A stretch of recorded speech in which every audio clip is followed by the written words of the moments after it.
Okay, well, the second program here, the second film in this series, I'm going to concentrate on the first of the five fundamentals, which is where you are now. I mean, I sort of interject.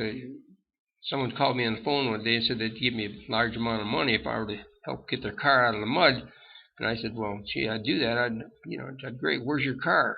The answer was, I don't know. So you can't really help them. If you don't know where you are, it's difficult to develop a plan to get to where you want to be.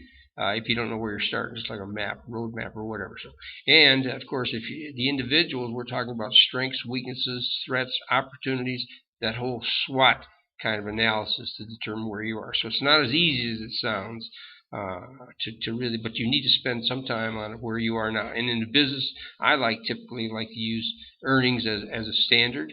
And in that earnings, I try to be as simple as possible, just and using the formula revenues minus cost of goods sold or service provided equals gross margin. Gross margin less total operating expenses, of course, leaves you with pre-tax profits. So that should give you the point A, where you are now, know where your earnings are for your company now, and then you do an analysis, either competitive analysis, to determine what other companies are doing or like yours, or what you feel the potential is by going through the various areas, and then you'd have another analysis there with total receivables, what you think your revenues could be, what you think cost of goods sold or service provided could be ideally, which gives you a gross margin, ideal margin, of course, and subtract.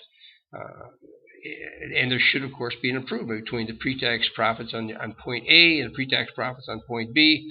And now, what you need then in the next series, these are the number where you are. We have to determine where we're going to go.